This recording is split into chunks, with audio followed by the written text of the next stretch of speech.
because I give Cecil a little bit to snip, Nice. just in case. Hello, Cecil. Yeah, right. It's fun. Great It's fun dude. to Hey, put. Cease. It's like backmasking or something. Like you put the little hidden messages in the show for Cecil and for the people on YouTube that come and listen to us early here. Thank you, everybody. It's week 2. The juices are flowing, and we will go ahead and we'll go live. Who is the top waiver wire running back of the week? That and more this week on the couch. Pat Fitzmaurice. Nothing big, nothing too big. Most important waiver wire pickup of the week. Maybe most important waiver wire week of the year. Most important waiver wire pickup of the week. Probably a running back. Pat, who's your number one? It's kind of nice that we have multiple choices this week, isn't it, Yeah. Sigmund? Like any of 3 guys, maybe even 4 guys, you could put number one. And I think for me, and this is a guy I never would have imagined myself choosing a couple of days ago, I think it would be Malcolm Brown of the Mm, Rams. And this should be interesting for you to talk about since you were yeah. in Austin when he was with Book the 'em. Longhorns. And yeah, he was like never always a decent back there, but never really a star. And, he had maybe fallen into the just a guy zone in the NFL, but it seems like, with him and with Raheem Mostert, maybe you don't want to pigeonhole these guys as just also rans. In Mostert's case, a special teams only guy. Like they can find something, add to their games with experience in the NFL and being in running back rooms and getting all these reps in practice over the years, and like maybe kind of find new ground. And Right. and with Malcolm Brown, we saw something on Sunday that we just didn't see with Cam Akers, the sexy fantasy choice, that the young buck with the superior measurables and college numbers.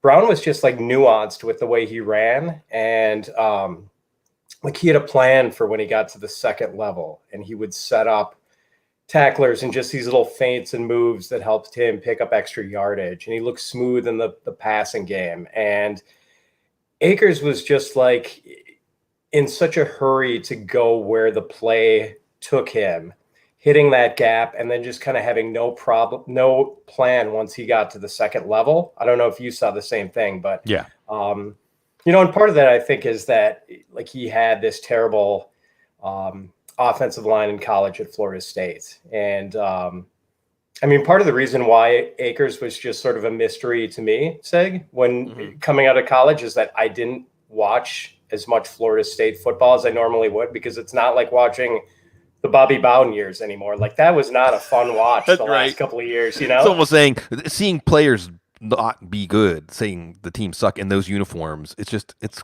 interesting and fun, not what we're used to. Man.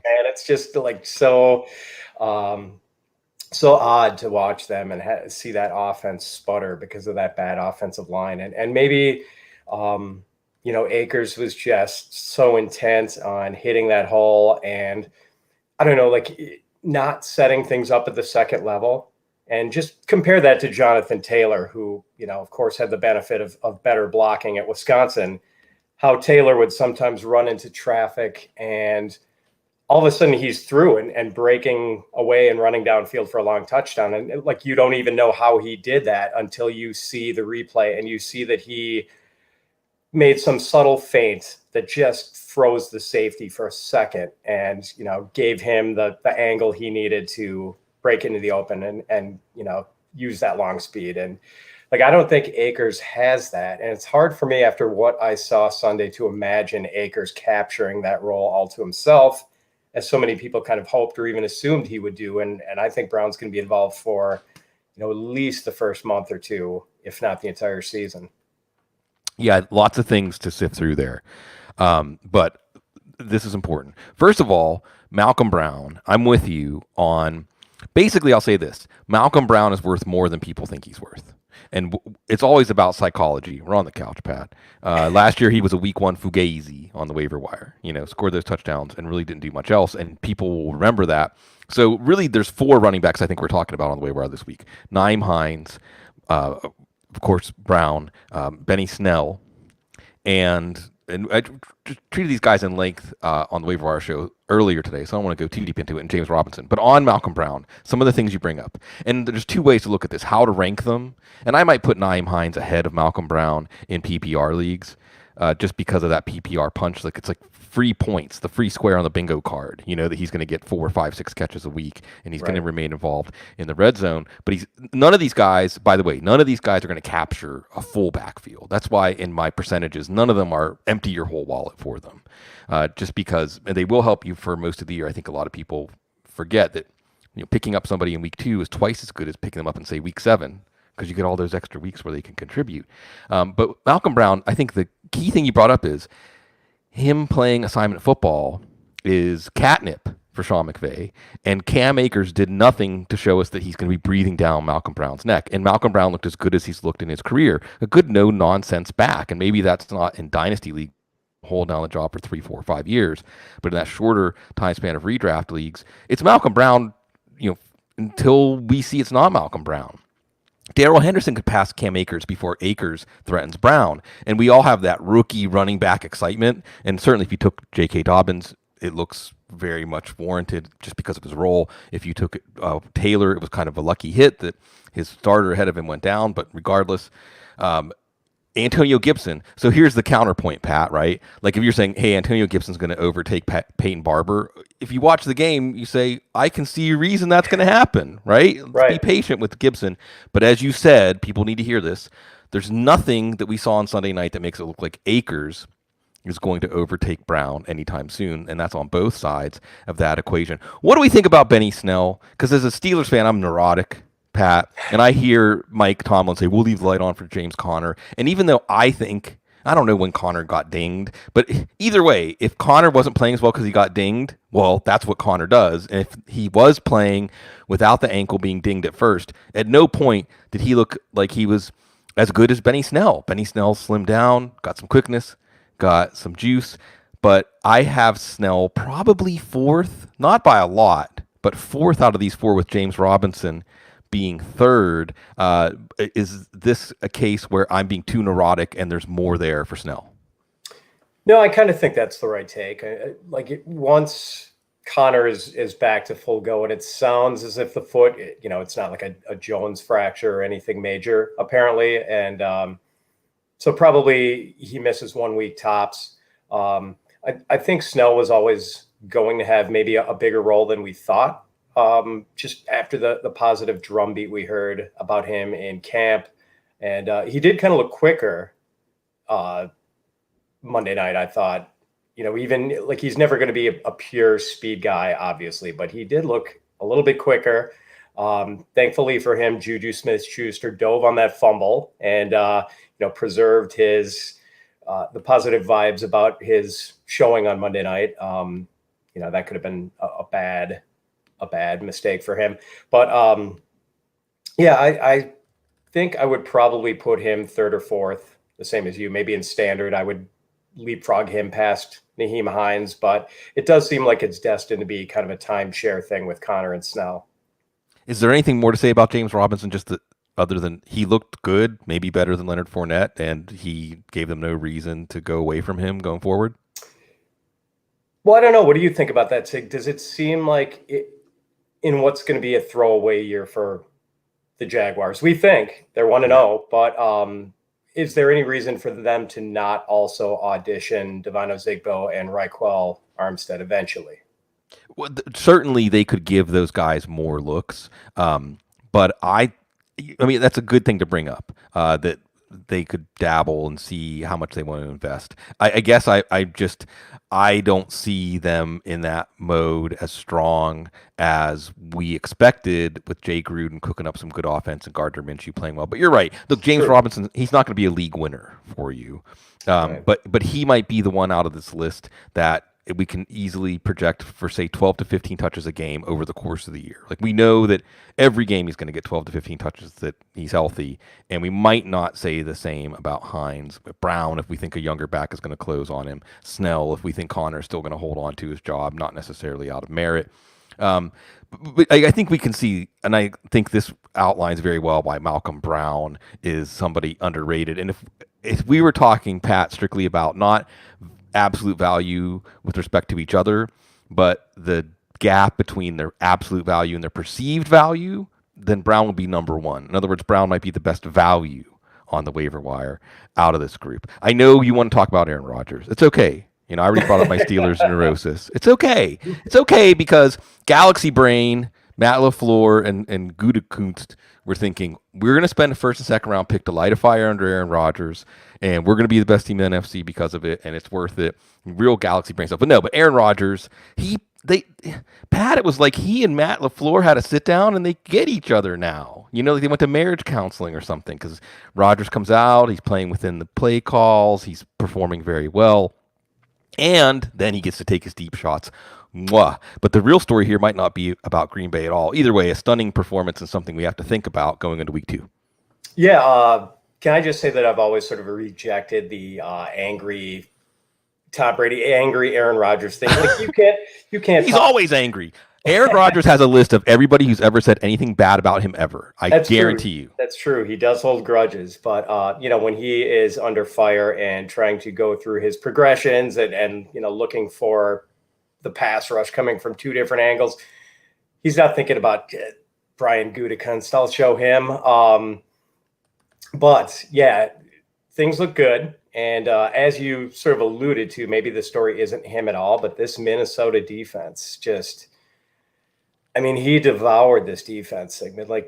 Yeah, Devontae Adams against Holton Hill all day long. And the one thing there too. Ooh. Yeah, when you are a Packer fan, you know how if Rodgers can find a weak link, like he will pick at that scab all game long, and he just kept going to the well on that matchup. And it's not as if the other receivers were being locked down either. They have a rough situation at cornerback with, Mike Hughes and Gladney and Dantzler maybe not being ready for prime time, and then not having Danielle Hunter to step up the pace of the pass rush and help protect those cornerbacks. Like this, I don't know. I guess all summer I kind of thought Zimmer will figure out a way to put it together. And I don't think he has the personnel to do that anymore. And I think that might be a defense we want to pick on in fantasy all year. Yes. Which we wouldn't have imagined. And oh, by the way, Sigmund, yeah. Aaron Rodgers this week gets Detroit. Which they don't have a healthy corner. If your phone rings while we're recording, Detroit might be trying to bring you in for a tryout, Pat. Oh my gosh, yeah. So they already didn't have Akuda because of a hamstring injury. They lose Desmond Trufant to a hamstring injury, and Coleman, their terrific young slot corner, to a hamstring injury. So, oh my goodness, it's going to be just another apple picking for Rodgers this weekend. Yeah, you go back to the well maybe with Lazard and Marquez Valdes-Scantling, and I think if we were drafting today, even without the Michael Thomas high ankle sprain, Devontae Adams would be that number 1 wide receiver off the board with DeAndre Hopkins pushing right behind him. I guess one thing in the background of all this, as we talk about it, and this is huge week for the waiver wire, but just a huge week in general for lineup setting, even for trade offers, because there's a lot of things that you can accomplish this week if you are willing to stick your neck out and take a stand with limited evidence. And I've made this speech, Pat, that we draft with limited evidence. We were drafting with 0 games of 2020 data and staking draft picks on it. So making moves with 1 game of 2020 data isn't that crazy. And we can have some nuance here. We can say it's 2020 data week 1 is more important where we have new quarterbacks or new quarterback receiver combinations or new offensive play callers, where we actually have a delta from 2020. It's easier to chalk it up to 2020 week to week variance whenever it's something that was vastly different than what we thought, but there's no reason to think it would be different. Although sometimes later on we find out there was something different. So I understand it's a case by case basis, but just in general, Pat, are you more of a week 1 overreactor or underreactor? I think I've changed over the years to overreactor, Sig. It just seems as if underreacting is, I guess in some cases, you have to take it individually. For instance, I'm not panicking over A.J. Brown not being especially involved for the Titans on Monday nights. I think that's just kind of the way it went. with the flow of things. Like he and Tannehill kind of missed a connection they could have had late in the game in the end zone. It would have made his day look a whole lot better. So I'm not worried about that, but it's interesting you brought up Michael Thomas, because I just had a follower ask me, understandably say that he doesn't like high ankle sprains. What about offering a rival in his league, Michael Thomas, for DJ Chark and Chris Carson? And I said, I'm not sure this is the greatest time to buy into Chris Carson, because even though he scored the 2 touchdowns, Carlos Hyde played a pretty meaty role in that offense. And in a game where they really could have been run heavy, Seattle actually did let Russ cook for a change. Yeah. And, attack that Atlanta pass defense. So maybe they are not going to be as run heavy as we would expect. And maybe Carlos Hyde does play a bigger role. So, even if you're worried about Michael Thomas, is that enough? Are you going to be happy with Carson on your team? And I was kind of avoiding that whole RB2 level in drafts as much as I could. The Carson and the Connors and Todd Gurley, Le'Veon Bell. I'm already glad to have dodged what looked like a couple of mines there. On IR, by the way, breaking news. Oh, really? I didn't even see that, man. But yeah, I don't think I'd do that based on, the Carson, the 2 touchdowns were nice perfume, but I want to make sure that he's going to be the 20 carry Chris Carson again. And we didn't really see that in week 1. So. Absolutely. I think you're right to say, and these are some of the takes that are, and you're every year, like in the top Fantasy Pros weekly rankers, right? Am I getting that right? Yeah, I guess I've had a decent run. I'm not asking you to toot your own horn. What I'm saying is, what I'm trying to tell the folks out there, because it has been too long. I know this isn't your first time on the couch, Pat, but it's been too long. Time passes too fast. There's too many names, too much in my old Swiss cheese brain here to pick up. But you're used to having to adjust to things changing week to week and reflecting that accurately instead of having to wait for evidence. Because if you wait for evidence, if you're ranking, your rankings are inaccurate and you're too late. But I think that absolutely some of the takes under the radar here that where the stat line, this is what you always want to look for, is the stat line hides a reality that's lurking there. And like you said, if they let Russ cook, if Carlos Hyde is closer to Carson's equal, then it could be a problem. The counter might be that if Russ is cooking and they're moving the ball more and they have more possessions, more plays, Carson, just like he was in week 1, True. Carson will be fine. Seattle, New England this week, by the way, that's going to be a fun matchup. Oh, yeah. That's going to be a really interesting matchup. And I think that it is important for week 1. You brought up the idea of what was it? Thomas for Chark and Carson. And the idea being this is the right way to think. It's the right way to think. In general, Pat, I would say Miles Sanders, Kenny Golladay, Mike Evans. Maybe the answer here is if you can get 80 cents on the dollar, on the draft dollar, 90 cents on the draft dollar, that it's a good time to do it because we're just not sure how these injuries are going to affect these players, how long it's going to affect the players. And, some of these guys, is the headline for Sanders, the hamstring injury they make him out, we wonder, is it the offensive line? With Evans, is it the hamstring or is it Tom Brady? He looks old, and so on. So it's good to not be too attached to players, even if you drafted them. But like you said, maybe Chark, who is going to be in a good functioning offense, which means Laviska Shenault's going to get targets, Keelan Cole's going to get targets. Not the right names, but the right approach. But going back to New England, Seattle, I'm all over the place. Cam Newton, man. How much fun was that? And it will continue to be that much fun for fantasy to have Cam?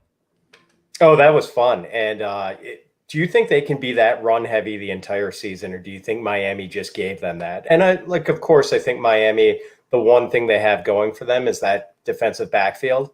Right. So maybe that's the way it's just rational. And then, so real quick interjecting, Buffalo went pass heavy against the Jets because the Jets overplay the run. Buffalo gets Miami this week, so does Brian Dable show that chameleon angle, or so lots of things. And one of the things in the background I'll say too, the beautiful thing about week 1 is we have data points, but the meaning and context of those data points change after week 2. We thought we saw something and we thought we knew what we saw, and then we turn around. So you're like, next week, if Minnesota's terrible against Phillip Rivers and even Phillip Rivers looks good, then we say, well, maybe that was more about Minnesota's defense, and so on. Anyway, Cam, take it away. Yeah, so I was certainly encouraged by what we saw, and maybe the run heaviness like fed into the way they wanted to play with him and have him be aggressive running the ball. But it was good to see that at his age, like he can still be the running Cam. And I think that's kind of what we wanted to see and what a lot of people were betting on. It seemed like a lot of the sharp analysts were kind of on Cam this year. And, so far, so good on that. Um, I just want to see if the game script turns negative, what he can do if um, they have to open it up a little bit and throw more. Does he have the weapons? Like I was kind of off Edelman this year just because I don't know. Cam seems like more of a see it throw it quarterback than Brady. And Brady and Edelman had built up years of chemistry and just like, Brady knew which way Edelman was going to turn based on the way a cornerback was, had the angle on him. And I just don't think we were going to see any more of those 17 target, 14 catch games for Edelman anymore. Like he's kind of lost that upside. So the appeal was sort of gone. But does Cam have enough in the passing game with Edelman, N'Keal Harry? I mean, Demir Bird, I guess, is their second or third receiver because apparently in some two receiver formations, it was Bird and Harry and not Edelman. So, I mean, I don't know if we're going to see a 4,000-yard season for Cam, but it's nice to see that they're still very willing to use him as a runner. Yeah, 10 touchdowns or more as a runner. And it fits, I think, what Bill Belichick wants to do perfectly for Cam to just string out these drives with fourth down conversions. And otherwise, it's a bleed you to death with 1,000 paper cuts kind of offense. But that's fine. Shortening the game, respect to the Patriots defense. And again, that's what's fun about now let's put the Patriots against a different opponent without Ryan Fitzpatrick in the waning phase. It's like the moon, Pat, waxing and waning. Now Fitzpatrick's in that waning phase, and we're going to see the rookie take over for him. I think we see it more than once within a year sometimes, so stay tuned there. But what you like here, like you said, is the fit and the commitment to Cam's skill set. You feel bad for Harry a little bit. He got some momentum going and then fumbles through the end zone. I know. And Edelman, interestingly, not really on the field for run plays. McDaniel's really willing to say, hey, Edwin's not going to be part of our, save him some wear and tear, still can preserve his value because, as some in the chat room are saying, and it's true, Newton is going to target Edelman a lot, and that's fine. It's like you said about Aaron Rodgers. If something works, why would you go away from it? So very interesting. Let Russ cook and Cam with New England. That's going to be fun. Is it too early to get worried about Austin Ekeler? JJ Zacharyson, another mention. By the way, I'm going to make you blush, Pat. If you don't know Pat's work, Fitz_FF, been around these parts as longer than I have, I think. You can find his work at the Football Girl and check out his rankings.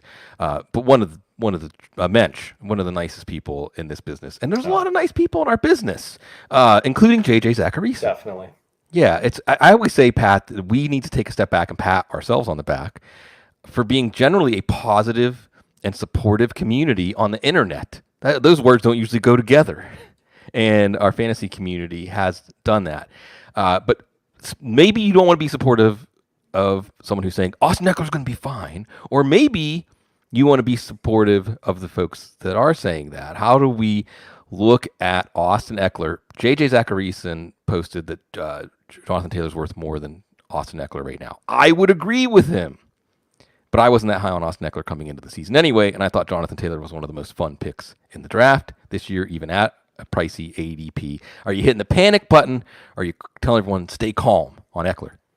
Well, I agree with that now that the Marlon Mack injury has, given it's helped Jonathan Taylor clear that messy hurdle of becoming the lead guy, which, we thought we might have to go through a few weeks of veteran deference for him to get. So he has, for me, also hurdled Ekeler. The Ekeler thing is interesting, Sig. I mean, with Phillip Rivers, I always thought it was kind of a chicken or the egg thing with him throwing to his back. Like there was always that cliche out there that Rivers just loves dumping it off to his running backs. And, is it because that's the quarterback he is? Or is it because he was playing with LaDainian Tomlinson, Darren Sproles, Ryan Matthews, Austin Ekeler, all these great pass catching running backs. And so we saw in the first week, I mean, Jonathan Taylor had 6 catches after his previous single game high at Wisconsin was 3. And, this is his first game. Hines gets a ton of work in the passing game. And now Ekeler doesn't have that passing game usage anymore. Like, we kind of knew that he was going to be targeted fewer times than he was with Rivers as his quarterback, since, Tyrod Taylor and mobile quarterbacks in general tend not to throw to their backs as much. Like 0 catches, though. That's kind of alarming. And maybe it's just a blip, but and it was sort of made up for by him getting more than 20 carries. But without that elevated passing game usage, he does take a hit from maybe a back end running back 1 in PPR leagues to, running back 2 at best. And now he's got to share the early down work with Josh Kelly, who looked really good. So it's just being sober and level-headed about it. The sober and level-headed Anthony Lynn, all offseason, Pat, I said, Anthony Lynn wants to win games 13-10. I was off by 3 points. I mean, that's just Anthony Lynn's MO. And he had Tyrod Taylor. And when they got Tyrod Taylor and he kept saying, he can be our starter, he can be our starter, he really loved that Tyrod Taylor doesn't turn the ball over. That gives you insight into what he thinks offensive football is for. It's for not turning the ball over, not putting the defense in a bad position, and winning low-scoring street fights. And I was off of Ekeler just because of that. And like you said, mobile quarterbacks, and Anthony Lynn confirmed this. He said there just aren't going to be as many dump-offs to Ekeler. And they'll get him involved, but it is a chicken or egg thing with Rivers. But Pat, I even looked it up this offseason, and when his top backs were like Brandon Oliver, I can't even remember who the other back was. There was one year that Rivers had nothing. I think it was Donald Brown. I think it was Brown and Brandon Oliver were the top 2 running backs because Ryan Matthews could never stay healthy. And he still threw over 100 targets to running backs that year. Still. Yeah. That's just what he does. This is why we like Nyheim Hines, why you continue to like Nyheim Hines. But, and it's what's funny, Pat, is Jonathan Taylor might be the only, well, I mean, I'll give you another one. Austin Ekeler or David Johnson? Which one do you want to have right now? I think David Johnson. Right. After what we saw how good he looked, we can't deny that. And this is from someone who picked Ekeler early second round in a couple of drafts, and I have to admit it. But let me ask you this thing: like, if you had to put an over under on what week the Chargers try Justin Herbert instead of Tyrod Taylor, where would you put that? And do you think a quarterback change would help preserve some of Eckler's value? It would. Some, but nothing close to what you got with the efficiency. Ekeler had 4 receiving touchdowns of 30 yards or more last year. 4. That's great for a wide receiver to have 4. Right. I mean, that's Rivers and his chemistry with his excellent receiving running back. And this isn't to take anything away from Ekeler as a player. If you took Ekeler in the late first, early second, saying he's good at football, but the structure of this offense just isn't going to turn that into fantasy production because, as you said, Josh Kelly looking good. It's going to get the goal line carries. This is going to be a low-scoring, boring offense. They're going to shorten games. It's going to be low-possession games. And to get to the point of your question, it depends on the schedule because they get Kansas City this week, so maybe they're 1-1. Then Carolina, because he's going to remain the quarterback as long as they're in contention. And with 7 playoff teams, contention is a little bit, the line goes a little lower. Right. Then they get Tampa and New Orleans, and maybe they'll be 2-3 going into week 6. But then you get the Jets, Miami, Jacksonville, and Vegas. Maybe you got a 4-game winning streak going into the bye. Denver after the bye. Denver doesn't look that good. So I'm not counting on Justin Herbert. I think Tua starts before Herbert if we're looking at the rookie quarterback. But I think your answers, and I love the way that you sheepishly say, I did draft Austin Ekeler. But even though David Johnson went 2 rounds or more after Ekeler, that doesn't mean that it's a bad move if you trade Ekeler for David Johnson today. It doesn't mean that. You have to move on and you have to accept. And again, it's when there's new quarterbacks, when there's new play callers. On that note, and I'm asking you this one because, again, your record is time tested, that you're very accurate and you're seeing these things, and I'm not always level headed. Little did I know that the DJ Moore stands are very sensitive. or at least a few of them are. Because I brought up that, hey, DJ Moore got 9 targets, Robbie Anderson got 8, and Curtis Samuel got 8, which is not exactly what you were expecting when you drafted DJ Moore this year, considering that Moore was a 3rd, 4th round pick. Samuel was like a 13th round pick. Robbie Anderson was like a 16th round pick if he even got drafted. That was not what we were thinking. It's just 1 week. It's just 1 week, Pat, but it's 1 week with a new quarterback and play caller. How much stock should we put in it? Oh, I think we should put some stock in it. And there was always someone, especially in the industry drafts, who likes DJ Moore by a half round more than I did. Like kind of the right. the late 2nd, early 3rd rounder, where I've got him as more of a mid 3rd rounder. And I think he's a terrific talent. And maybe one of the things, and this sort of idea grew on me over the summer, especially as I read about the relationship between Matt Rule and Robbie Anderson, because that always seemed like a curious landing spot, right? For Robbie Anderson, Carolina, where, already these 2 receivers. And I know some people were on Curtis Samuel too last year because of the sort of unrecognized air yards that he had, like lots of air yards, just wasn't connecting with the backup quarterbacks in Carolina. And with Robbie now, I mean, and, talking about the personal story between Rule and Robbie. Rule went to bat for Robbie. Apparently there was some, I want to say it was academic, like either he failed a class or something. And like they had this very harsh regulation at Temple where he had to like leave school and leave the team. And Rule sort of fought for this rule to be overturned and changed. And you could cynically say, of course, he wanted Robbie Anderson on his football team, but like I think Robbie, felt like he had this coach who had his back, and now they're reunited. And I think we saw, even though granted, one of the catches was a 75-yard touchdown, which makes everything look rosier, still had 8 targets total and was very involved in this offense. So, yeah, I mean, maybe Robbie is the factor that is going to stop DJ Moore from achieving liftoff. And yeah, there are DJ Moore stands who are not going to like to ponder that thought, but I think it's completely possible. The new structure. It's a new structure. Plus, it was the Raiders. That's going to be one of the Tampa's going to be a much tougher matchup this week. My main take here is this: if you are a DJ Moore drafter, one of those people, and you're right, DJ Moore is the kind of player. I don't know what to call this, Pat.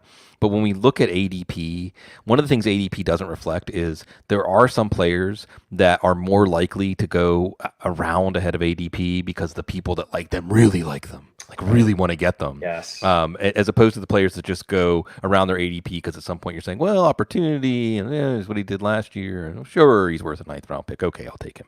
And DJ Moore was one of those players for sure because it was a stacked tier that he was in with, Amari Cooper and Odell Beckham and Juju Smith-Schuster. And okay, I mean, looking next to Juju, you'd rather have Juju today. But if you like DJ Moore and you think he's going to be fine, then ride it out. But if you're worried about DJ Moore, if you are putting stock in this, next week Tampa, and the week after that the Chargers. So by then, you're not getting 75 cents or 80 cents on the dollar. You're getting 50 cents on the dollar. And you're probably stuck just waiting it out if you have DJ Moore. So again, looking at the schedule, looking ahead, Pat, neither of us are young. But very true. Tom Brady and Drew Brees are younger than us, but they're really old for NFL quarterbacks. And they lull us into feeling like the age issue isn't going to affect them. I don't know, man. Watching Tampa and New Orleans, it may be starting to affect them. How much are we altering our season-long outlook for Tampa and New Orleans after watching the quarterbacks in week 1? Isn't it interesting that people just sort of blithely overlooked the age issue with Brady all year? I mean, at 43, the only other quarterback who's made an NFL start post-merger at that age is Vinny Testaverde. And that was, can you remember for what team, Sig? Dallas? Carolina. Oh, it was after Dallas. Jeez. Right. I mean, by that point, Vinny was bouncing around like a ping pong ball, hanging onto the league, his spot in the league. And I think the only other quarterbacks who played at that age are like Steve DeBerg, Warren Moon, small group. So Yeah, I don't know. I mean, he's kind of in this uncharted territory, and everyone assumes that it was just going to go smoothly because he is this Hall of Fame quarterback, arguably the greatest quarterback of all time. But we have seen Peyton Manning run headlong into the wall after going from a great season to complete ineffectiveness. And maybe that was injury related, but then there was Brett Favre doing sort of the same thing. He had that rejuvenation year with the Vikings where he almost got him into the Super Bowl, and then the next year just, totally lost it and couldn't play anymore. So I don't think which meant he ended up on the Jets. Which meant the Jets had to sign him. Yeah. So I don't think we're going to see Brady go totally off the rails, but it wouldn't be surprising to me if we did see that slow slide into, just reduced capacity. And, maybe he's not going to be able to be propped up by those great weapons he has with Godwin and, Evans, who's already dealing with an injury, and, Gronk, who knows if he can stay healthy. So, and Brees is kind of an interesting guy too, because he's just a couple of years younger, and he can't push the ball down the field. You can just see it. He can't. Right. And, is Emmanuel Sanders enough to take the pressure off Michael Thomas and the defensive adjustments teams are going to make? And, would he ever be able to fully utilize Traquan Smith when he can't throw the ball deep? So that's kind of it. Like, will he be able to succeed as just a ball control dink and dunk guy? Maybe. I mean, Sean Payton can sort of scheme around Brees's weaknesses. I don't know if Arians can, though. I mean, Arians loves the vertical game, Sig, and we know that. So, I don't know if he can make that work with Brady. Let's just say this. I mean, I'm saying this for me. You're not saying you're co-signing this. Whether it's Chris Godwin or Mike Evans, I don't think there's anybody else that anyone's going to want to trade for from the Bucs. Whether it's Mike Thomas, who has that high ankle sprain, maybe Alvin Kamara. I mean, maybe Alvin Kamara just gets 100 catches for 700 yards this year and gets off of that 81 number so maybe Alvin Kamara is still going to be fine, still going to get touchdowns. The defense is still good. But the receivers, if you can get 75 cents on the dollar for Evans, if you can get 85 cents on the dollar, like Chris Godwin, if you can get, Thomas was so expensive to begin with that Thomas, like you said, that's an angle. You probably don't want to tie yourself to these quarterbacks. I always like to say, Pat, that when you draft a quarterback or a tight end, you're really drafting the combination of the the wide receiver. You're drafting the combo. You're not drafting Evans, you're drafting Brady to Evans. You're not drafting DJ Moore, you're drafting Bridgewater to Moore. Those downfield passing combos that include Brady or Brees just might not go well. And the striking thing, you mentioned Bruce Arians. And Bruce Arians' words were just like, we saw Tom Brady that we were used to in practice, but not in the game, and we didn't see anything we weren't prepared for. So, wow. Someone said, wish I remember who it was in my feed that said, "Do you think Brady wishes, appreciates that he had a more taciturn coach before?" And I thought that was a beautiful use of taciturn, first of all. Yes. But second of all, we'll see. Tom Brady's a real fascinating cat because he's not an alpha. Most quarterbacks are alphas. He's not an alpha. He's a follower. He likes his gurus or Giselle or whoever. And it'll be interesting to see how he responds. Who is this guy? Alex Guerrero, the TB12 guy. Yes. There's a really good profile mentioned on the show every couple of years. A really good profile of Brady from, I think, the New York Times from I don't know how long back, 5, 6, 7 years. It's really interesting because Tom Brady's not the dude that you think he is. Fascinating stuff. Brees is an alpha, but he's going to hold on until the very end. And they won a Super Bowl down here in New Orleans, and Brees is going to be the guy they keep giving that chance to do as long as he wants that and he's back. Although it's very interesting to find out that Brees, the team was actually looking at Brady if Brees was going to take a TV deal. So lots of interesting stuff. Okay, turn the page. If you don't like your tight end right now, or maybe even if you do, Pat, how strong to the hole are you going for Dallas Goedert, especially with this stuff of Zach Ertz being unhappy and murmurs that he could be traded? Oh, if he's undrafted, I would spend quite a bit of fab on him. And more than Malcolm Brown. Let's say you drafted, Rob Gronkowski as your tight end, and you're like, what am I going to do? I don't know if I would go more than Malcolm Brown, because I would be pretty content to spend a couple of bucks on Logan Thomas and get him pretty cheaply. So, but I do think that Goddard could continue to have this elevated role, not only because of the Ertz thing, and maybe more so just because the Eagles are still kind of a mess at wide receiver. I don't know. I think this Jalen Reagor thing, I think I heard Dr. David Chow, the former Chargers team physician, say that he compared this Reagor shoulder injury to a chipped golf tee. Like, the shoulder in the socket, like the socket is the chipped golf tee. And you can put a ball on there and there's a decent chance it's going to stay on, but sometimes it's going to roll off. And when it rolls off, Reagor misses a couple of games. So you've got that. Everyone else likes Deshaun Jackson more than I do. I just don't think he's that good anymore. And I think his day is kind of come and gone. And he was always a streaky performer to begin with, Sigmund. I don't know. I guess everyone just thought, like, after a year away, he was going to have another huge week one, just like he did last year before disappearing for the whole season due to injury. So I think just due to the lack of wide receiver firepower, Goddard is going to be viable all season. So yes, the talent is pretty mouthwatering, and it might just be this devastating 1-2 tight end punch.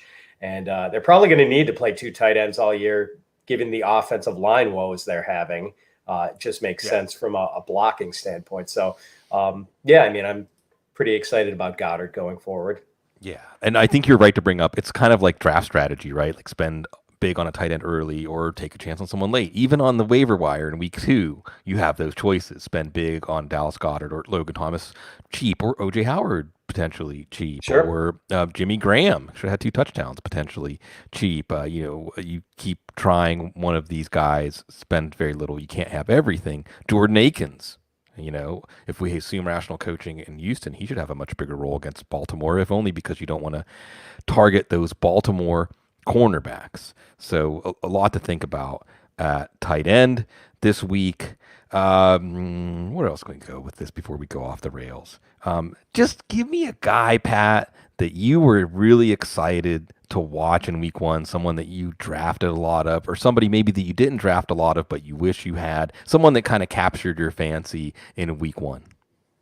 Oh, can I start with the guy I didn't? And I mentioned him earlier, Raheem Mostert. Like, I just feel like I was so wrong about him. And I immediately got on Twitter, like, all the remorse for not being, because I felt it about Mostert, but then we're in this community and, our rankings are rated and things like that. And it's like, well, it's Shanahan and McKinnon looks good. And yeah. So exactly. And just hearing that he had added weight to try to withstand the rigors of a full season and anticipated boost in workload, like, that was the kind of thing I didn't really want to hear. And then, right away he has that catch and run where he looks so smooth. And that was one of the knocks on him too, that he was just non-existent in the passing game pretty much in his entire career, pro and college, to that point. And I faded him badly in my preseason rankings, and I can tell I'm going to pay the price for that. I was excited about Paris Campbell. I probably did not get as much of him as I wanted in drafts, but maybe just a share or two, maybe a best ball here and there. He looks exciting out of the slot, and not just some short area receiver like Jamison Crowder type. Like, he's running routes downfield, and a guy I did draft a ton of, Sig, that I'm just over the moon about is Laviska Shenault. Yes. Just falling in love with that guy as a sophomore at Colorado, and seeing that they are using him in this jack of all trades. He is like this crazy mashup of Anquan Bolden and Sterling Sharp and a little bit of Percy Harvin mixed in. Obviously not with the build, but with the Swiss Army knife role that he can play, where he lines up as a wildcat quarterback and a running back and a slot receiver, go out wide. Like, they can do anything they want to do with him. And boy, I just can't wait. And like, they didn't even suit up D.D. Westbrook in week 1. And like, ostensibly, Marone said that was because, Dede is slow getting over some shoulder malady. But I think if you gave Doug Marone sodium pentothal, he would say it's just because, Chenault is just too good. And, Dede is not going to take snaps away from that guy. Can we have that as a segment every week? Give a coach sodium pentothal, and then we get to be in like the Zoom call for that. It would be fun, wouldn't it? That would be good. I would really enjoy that because NFL coaches do not like to tell the truth. But yeah, I'll share in the excitement with Mostert. One of the things with Mostert that stands out to me, and one of the arguments that seemed compelling, or at least you had to think about, was the pedigree. And even whenever he demanded not a ton of money, but Tevin Coleman money, you're thinking, is he overplaying his hand? What did the 49ers think of him that they didn't do something about this earlier? Because there was some talk that he could get an extension earlier in the season. Then they relented. They gave him some sort of money to show that they appreciated him. But then you watched him, and it's just as simple as he showed us who he is last year at the end of the year, and we didn't believe him. And we should have believed him because he was the fastest player on the field in week 1, and Kyle Shanahan is good at making offensive production. Paris Campbell. Wow. What I like to say about Paris, Pat, is he plays fast and under control, which is just explosive when it comes to receiver. It makes me think of the great Steelers receivers like Antonio Brown. Deontay Johnson's the next one. When a guy can play very fast, Calvin Ridley can do it. Whatever Calvin Ridley's top timed, combine jumps, and he plays fast under control. Jerry Jeudy plays fast under control. CeeDee Lamb plays fast under control. And Paris looks like he might be better than T.Y. Hilton. Now, I don't know that the Colts want Philip Rivers to throw the ball 46 times a game, but it's exciting. And I always say, and what I want to make happen, I don't usually try to make things happen in fantasy football social media. Paris is Burning. Have you ever seen the film Paris is Burning?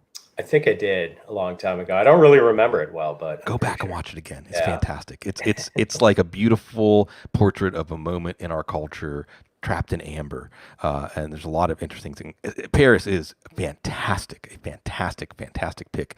And it's going to make Michael Pittman's arrival, at least for fantasy and production, delayed. And Laviska Shenault, Benjamin Solak, who I love, draft guy, does stuff over. Follow him during draft season, especially. But he said he's a tank. I forget who it was that just didn't want any piece of him. He just bowled over somebody already. Chenault is just so much fun to watch. Just want him to stay healthy. He's a specimen, an absolute specimen in an incredible receiver class, which is already starting to make an impact. He's a specimen. And I'm really glad you brought up that Rager thing, by the way, which is why I'm reluctant to recommend excitement about Rager this year, because at any moment he could land the wrong way on that shoulder. And then, like you said, he's missing some time, and that's no fun. And I want to go off the rails here, but also it's week 1. Post week 1, there's a lot of stuff. I guess I'll say this. Is there anybody we haven't talked about? Is there any situation we haven't touched on that while we have the listener's attention, and you've got your podcast too also to broadcast these things out, but one last shot of just something that you feel like people need to know or need to think about going into week 2? Yeah, I am kind of anxious to hear what you think about the DeAndre Hopkins elevated target count. Was that just a function of the defense they were playing, the matchups they had individually, or do you think there's going to be, because that was the funny thing. I mean, everyone thought that we were going to see a lower target count automatically for Hopkins. And there was always that interesting stat that I think Deshaun Watson had averaged more yards per target over the course of his career to other receivers than DeAndre Hopkins. And I don't know, it just kind of seemed like in a pandemic year, the connection with Kyler Murray might take some time to set and gel. And, and then we see this smash game for him in week 1. So, I mean, did we get this wrong all along, or was that just a product of the matchup? That's one thing off the top of my head. Yeah, we got it wrong. And I was reminded, I can't remember who it was. It might have been Warren Sharp. If someone said something smart about football, there's a reasonable chance it was Warren Sharp. Yes. That Cliff Kingsbury, who we think of as some system guy, he's going to bring in the air raid. It's going to be pure air raid. Let's see what happens. And I loved the whole Kyler Cliff love story. I don't know that there's a similar story in football history that I can remember where a coach and a quarterback were making eyes at each other across the field, thinking one day we could be together, maybe. And they're together enough to, Josh Rosen and his whole story and how that whole spirals off when Arizona hires Cliff Kingsbury as number one pick. Cliff is not a system offensive mind. He's not the wonderkind who's going to make everything fit in, the slots and things that he created. I think it's true that he just makes the best with what he has. Last year they didn't have much in the passing game, so trade for Kenyon Drake.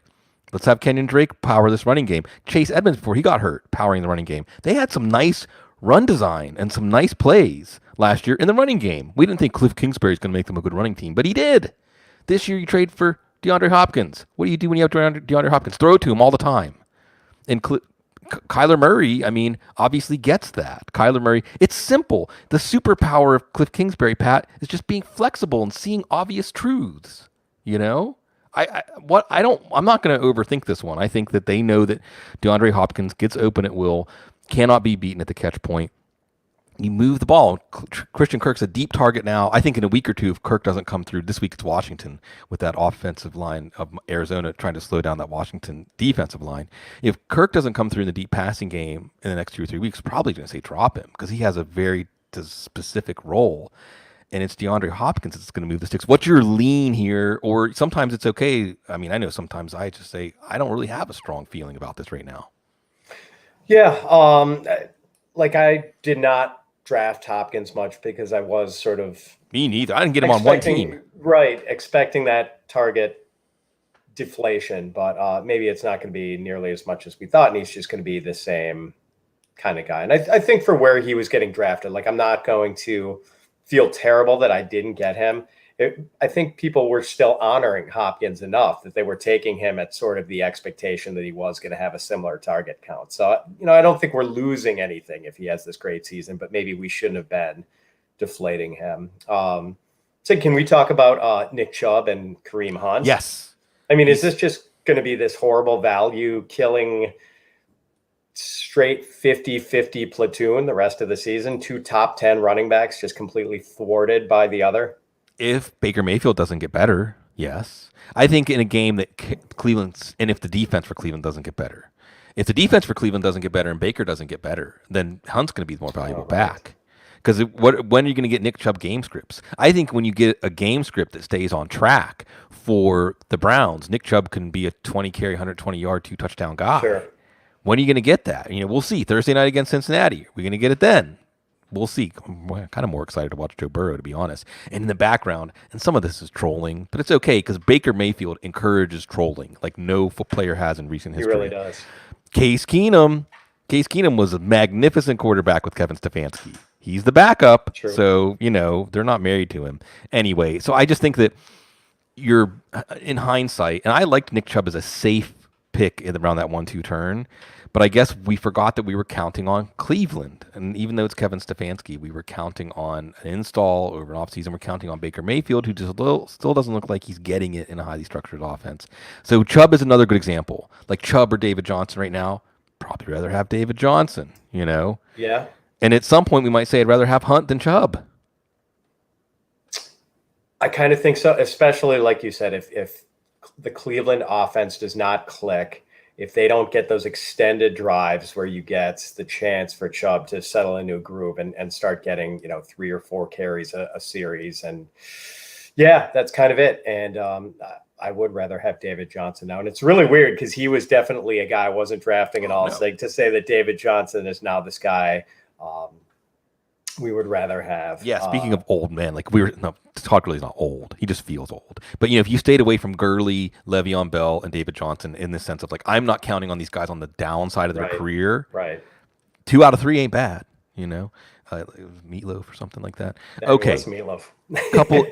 couple of minutes left. And I'm asking this question. I'm trying to keep positive and look Sure. Sports. And I think that for those of us that are fantasy football analysts, experts, this is especially good for us in terms of mental health because we're back in that the conveyor belt, the just like Lucy, it's good. We got to keep up with our content. We got to keep up with the needs of our listeners, of our viewers, and it's good. It gives us a sense of purpose and meaning at a time that it's not so easy in our country, in the world, to feel that way. Sports is there for us. You're wearing your Milwaukee Brewers hat, so I wonder That's whether right. I can predict the answer to this. But go back for me, Pat, to when little Pat fell in love with sports. Paint a picture. Oh man, it was baseball first. Yeah. Sig. And it really was those Brewers teams of the late 70s. I am an old guy. And it was Robin Yountz and Paul Molitor. And it's funny you mentioned the Brewers now. Like they're having kind of a disappointing season. I think it's because Christian Yelich is not himself, and maybe it's the knee injury he had last year. But I've always held Robin Yount especially, and also Paul Molitor on this pantheon of just, Harvey's wall bangers. yes, childhood heroes. And Yelich was actually starting to have the impact where I had to wonder, is like he as impactful? Is he a better player than Robin Yount used to be? And this year, now that he's batting 200 and striking out 3 times a game, maybe not. Robin Yount didn't go through those stretches even when he was in his 40s, still playing for the Brewers. So I think that was kind of it. Sig, like the early baseball memories with the Brewers. And that was a good run. The late 70s Milwaukee Bucks were pretty good too. Yeah. Last title for the city, right? Was Lou Alcindor. That's not late 70s. But... Yeah, that's early 70s, unfortunately, before I was old enough to celebrate it. Unless you count Marquette basketball in 1977, I think was the year they won the national championship. So yeah, it's been a tough drought for Milwaukee, unless naturally Milwaukee gets to share in the Packer glory. But sure, it would be nice to have a championship in the city, and the Bucks kind of let us down this year. So And by the way, in a city in New Orleans, every week there's something that we're mourning not having because of coronavirus. But Summerfest in Milwaukee is one of the events of the year in the music calendar, and we share a love of live music also. And that has been, honestly, of all the things to miss during coronavirus, one of the things that leaves the biggest hole in my heart, especially living down here in New Orleans. But really quickly, back onto Harvey's Wall Bangers. I mean, I guess that's it, because I remember the baseball of the 80s, and I'm a Pirates fan. But you remember those picturesque teams of the 80s. And the sad thing is the Brewers never even won a World Series with that team, but they're a memorable team because of the way that team was put together, Cecil Cooper. But we had so many great moments in the 80s in baseball that captured your imagination, even if you were rooting for the Pirates until Bonds and Vance Lake and Bonilla came along. You had the Red Sox and the Mets. Oh, my God. That was a storybook, Yes. You had Go Crazy folks, you had those Cardinals teams. Of course, these are our mortal enemies, the Cardinals. Oh, yes. So, and that was it. The Cardinals were the team that thwarted the Brewers' best hope of the World Series in 1982.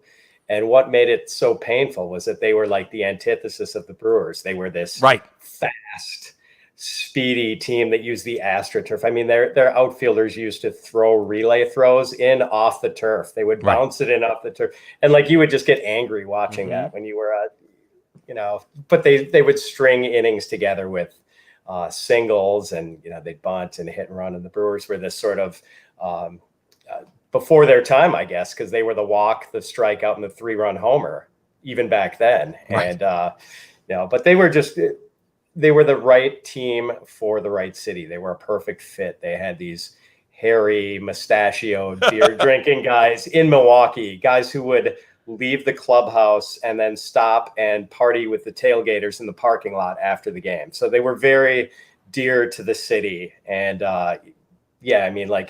even after they lost that 1982 World Series to the Cardinals, they got the ticker tape. Maybe there wasn't ticker tape, but they got the big parade through downtown Milwaukee. And there were fans all over the place. I was fortunate enough to go to that, and something I'll never forget. Yeah, that kind of stuff seals the deal, And you're right. It is the contrast in styles. It's one of the things we love about the NFL, right? It's the contrast in styles. It's the contrast in approaches. The World Cup, I think, is an excellent sporting event for that, because you have these wildly, wildly different approaches. Last one. Who's the first band that you hope to see whenever we can do live music all together again? I guess I got to go for Radiohead, because they have done the best, most recent. The best band in the world. They really are, and that's kind of it. They put on these shows where they are just such professional musicians that, I mean, the sound is incredible no matter the venue. I've seen them in outdoor settings. I've seen them in the United Center where the sound isn't always tip top, but just sounded fantastic for them.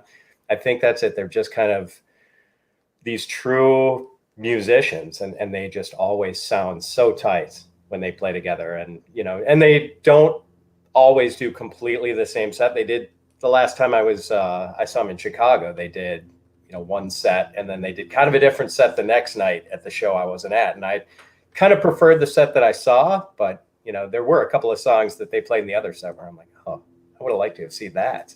So I got a couple of Radiohead stories. Tremendous band. The greatest band in the world. They took the mantle from U2. U2 was the greatest band in the world for a little bit. I don't know who I would have said it was before that. Maybe the Rolling Stones. There's just this idea of like a band that can draw 100,000 on any continent. And, Radiohead's there. I think they're the heir to Pink Floyd.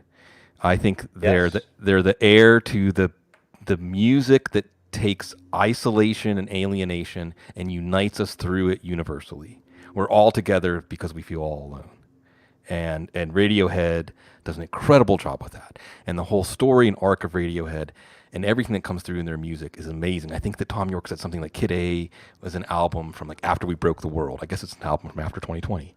We're finally caught up to Kid A. When we heard Kid A, which was really wild and daring to come out after OK Computer, and Tom York was totally disillusioned with Fame, totally disillusioned with all of it. And they made Kid A, and Amnesiac was from the same sessions. And it was just, no one had ever done anything like that before. I don't know. I guess Lou Reed made what was that album called? Metal Music Church, or I don't even remember. There've been a few times before, but nothing to that extent. And a couple of my Radiohead stories for you. One is actually from Chicago when they headlined Lollapalooza. It must have been 2007 or 2008, I think. And I was there with my dad, my pop, and I. He's been seeing the Pirates since they played at Forbes Field. And every year, while his health allowed him to, we would go see them at a different stadium. We went to see them at Wrigley Field. Come on now. Got to go see them at Wrigley Field. And we were staying at the hotel, the Westin, that's right by the corncob buildings that are on that incredible Wilco album, Yankee Hotel Foxtrot. Oh, sure. And my old man, he was turning in early. So I knew Lollapalooza was over at Grant Park. And I just wanted to walk over and just catch a little bit of the heady vibe, if you know what I mean. I didn't have a ticket or anything. And I was just walking, Pat, and I could hear Dollars and Cents, which is one of my favorite Radiohead songs. It's another perfect song for this moment in history, by the way. And I'm just listening to it, and I'm just walking, and I'm just listening to it, and it's getting louder and louder as I'm walking. And I don't know when and where I passed through the threshold of the gates to Lollapalooza and how I walked in undetected by anybody. Maybe I walked in through an exit or something. But the next thing I knew, I was at the stage watching Radiohead. Oh, wow. It was like the cartoon when they smell the meat and you just float along. I was hearing Radiohead. And next thing I know, I'm seeing them during Lollapalooza. The other one is my lovely wife, also a big Radiohead fan. Our first time we hung out, we went to see what's called a Hoot Night, which is where a bunch of different bands go together and each cover a song by a band, and it was a Radiohead Hoot Night. And then Radiohead finally came to Austin for ACL Fest. We got tickets, staked out our spot up close. And her favorite song was Flake Plastic Trees. And they hadn't played it on the tour until they hadn't played it for years, I think, until the week before they played it in Mexico City. And then they played. I'm getting chills just thinking about this, Pat. They played their show basically, and it was like if you were following on the set lists, you knew that they had got to the point that was probably the end of the show. But Tom York put on the acoustic guitar and said, "We have one more song," and they started playing Fake Plastic Trees, and that's when I proposed to her. So I made Radiohead come to town and play her favorite song. I'm never gonna top that. Yeah, that's magic. Favorite Radiohead album? Yeah, it's the chalk answer, but I have to go with OK Computer. It just is. I love it. I love that you mentioned Kid A, though. I very specifically remember going through, I was in a record store with a friend, a record store. That's a thing of the past, dating me already just with that reference. Come down to New Orleans. The record culture is still very much intact here. There are multiple record stores in many neighborhoods. No, I would love that. But they were playing, Kid A was just out, and they were playing How to Disappear Completely, which is such a haunting song. Yeah. And, I'm kind of looking through the bands like, what is this? This is just so, and all of a sudden, Tom York sings, and I'm like, is that Tom York's voice? Is this Radiohead? Really? It just was so different than anything else they had done. And but yeah, I have to go with OK Computer. And weirdly, I didn't. Like, I bought it right after it came out and didn't fall in love with it right away. It was something that kind of grew on me over the years. Yeah. Typical of their music, I think. Yeah. And I know that would, I think some of my friends who are into Radiohead would be angry that I didn't say the Bends, but, The Bends is their best rock album. Right. But then they moved on to something different. OK Computer, like wild harebrained theory that it's really a concept album, and it's a circle. It's a circle, right? Because the airbag comes out at the end of the last song, right? Slow down. Really saying like slow down, right? So it's kind of like almost like that moment when your life flashes before your eyes. I think I'm one of the few people out there that like King of Limbs, and not just because Bloom is the first track. I think King of Limbs is a brilliant meditation and concept album about cycle of spiritual death and rebirth. Like a Buddhist cycle. I think it's all there. If you in some of the there's a song called Lotus Flower. It's all there. I just think that Tom York and Radiohead, like it's like psychological music. It's highly mental and psychological in a way that again people can connect. And the song I come back to, which is listening to, and Radiohead's also one of the best bands to listen to covers of other. Speaking of the Hoot Night, there's incredible Radiohead covers out there. Like Brad Meldau's jazz piano of Paranoid Android. Leon Las Havas, I think, or La Havas is her name, the guitar player. Oh yeah, I've seen her before. She's fantastic. Oh man, she does an incredible cover of Weird Fishes. And Weird Fishes, I'm going to give a shout out to my man Uriah Zane Hunt, who is the Via 313 founder with his brother Brandon Hunt down in Austin. We saw Radiohead together at the Irwin Center in Austin. And Weird Fishes is just a song. It will give you chills if you think about it. It's a song again about death. Great song. It's about death and rebirth. You get your chance, you take your chance. I'm glad to have this chance, Pat, to talk fantasy football and Radiohead with you. This was long awaited. Thank you for giving me the excuse to talk about Radiohead for like 10 minutes on this show, because maybe for those of you that already turned the show off, well, I'm not talking to you anymore. Those of you that are still listening, I hope that Radiohead brings as much meaning into your life as you bring into our life, because we're lucky to get to do this. We're lucky to have a meaning and purpose during this time to provide you this content and track along the NFL as we love to do. Again, it's at Fitz_FF. Check out his stuff. Trust his rankings. He will help lead you to the promised land. Folks, as always, have a good week too, and stay classy.